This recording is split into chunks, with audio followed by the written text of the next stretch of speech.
You do not lose control whenever you outsource. You gain time. A lot of people have a misnomer about that. Well, I'm going to bust that myth. A common fear is we hire a VA, we have to change everything. The truth is, you decide the process. Outsourcing adds people and structure so that your process runs better. Here's an example for you. So I got this insurance agency client of mine that's in Austin, Texas. The owner needed help with his renewal quoting process. And then also he had a backlog. The concern was, does he need to change his system? No, not at all. He already had the system in place. He let me know what the system was, what the need was, and then we placed the right VA to learn their process quickly. They already had the experience in that area of work. They just needed to learn his specific process. The result was very good. They later added a second VA because they were able to add so much capacity and continue focusing on more growth. The lesson there is that the client kept their workflow and also gained speed to grow more. So here's a couple of core points for you. One is a VA becomes a member of your team. You train them to direct them on how to use your tools, and they work within your hours. It's not about you finding someone and having to adjust your processes to it. It's about you having processes. We find you a VA that can then come in onto your processes. Processes and understanding the whole, the system or understanding what needs to be done. It's two different things. We provide someone that already has experience, but then they just come in and do your process. We can offer guidance if you need it, but it's really not so much about us going in and changing your processes. It's us finding a person to come into your team to help you do more with the processes you already have.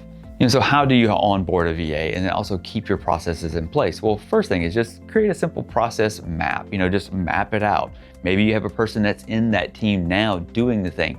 Just create the bullet points, of the different steps in that. Now you don't need to do every last single item, just hit the high points to make sure that they're on point and understand it. Because remember, you're not teaching someone who doesn't have experience, you're just showing someone your way that you're doing it. They already know how, you just want them to see how you suggest to do it.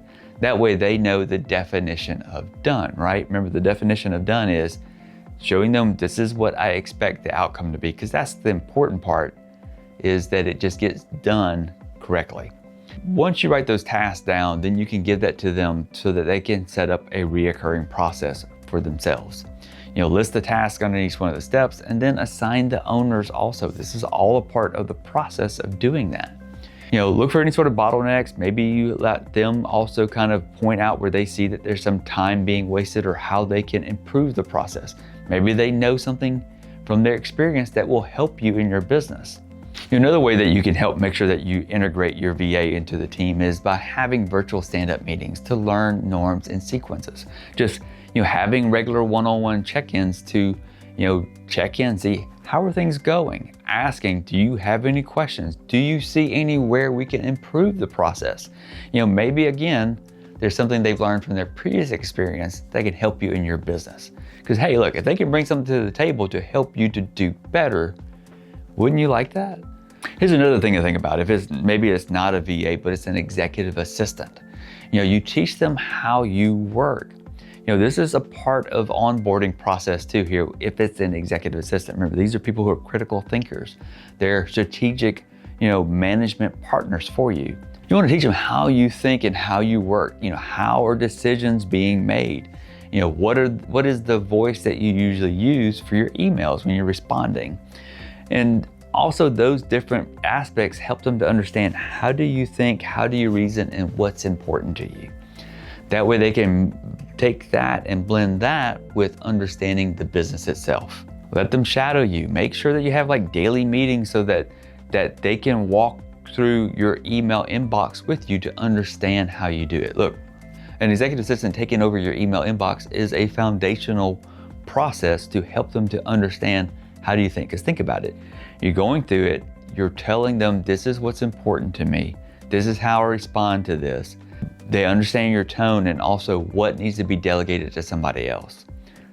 It's a really good way to help them to really understand you and how you think. So what are some ways to also strengthen your process? One of them is by siloing the functions, where it helps, sales, renewals, services, creating these different silos so you have specific people doing sales, specific people doing service, specific people doing the renewal part of it, and then them knowing, how do I get new work to be done, and then who gets it, and what is the definition of done from me to the next person looks like.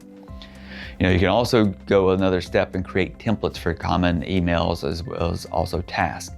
And then also just automating whatever the repetitive steps are to help people to focus on clients, right? That's where I think automation really excels in this whole process, is having people where it really matters, focusing on people and clients, so that they can handle the relationship part of it. And then all the other stuff that's going to be repeatable, automate that or set up templates. As you're bringing VAs into the team, I do think it's good to start where you're at. Use that for a while and then do check-ins. And part of the check-in is asking, hey, does anybody, VAs or current team members, see a place where we can improve things?